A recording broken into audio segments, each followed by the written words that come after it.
విద్యుత్ కొనుగోళ్ల అవకతవకలపై తాము ఏ విచారణకైనా సిద్ధమేనన్నారు మాజీ మంత్రి జగదీష్ రెడ్డి. కానీ ఒక కండిషన్ పెట్టారు. జస్టిస్ నరసింహారెడ్డి కమిషన్ నుండి తప్పుకుంటేనే విచారణకు వస్తామన్నారు. విచారణ సగంలో ఉండగానే ఆయన ప్రెస్ మీట్ పెట్టడంపై మండిపడ్డారు. జరగని తప్పుకు జరిగినట్టుగా గతంలో రేవంత్ రెడ్డి గారు కావచ్చు, కాంగ్రెస్ నాయకులు కావచ్చు, బీజేపీ నాయకులు కావచ్చు, ఏవైతే మాట్లాడినరో వాటిని మీరు ఎంక్వైరీ పూర్తి కాకముందే ఎండార్స్ చేస్తూ పత్రికా విలేకరుల సమావేశంలో మాట్లాడినరు. కాబట్టి మీరు విచారణ అర్హతను కోల్పోయినరు స్పష్టంగా చెప్పదలుచుకున్నాం. వేస్తారా చూద్దాం, వాళ్ళ ఇష్టం. మేము మాత్రం కమిషన్ వ్యతిరేకించలే, ఎంక్వైరీని వ్యతిరేకించలే.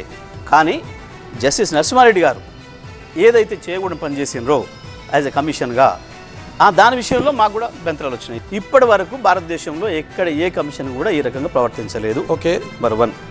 రెండవది, ఎంక్వైరీ ఏదైతే మ్యాటర్ మీద ఎంక్వైరీ జరుగుతుందో దానికి సంబంధించి ప్రజల్లో ఒక తప్పుడు సమాచారం పోయే పద్ధతుల్లో మీరు పత్రికా విలేకరుల సమావేశంలో మాట్లాడినరు.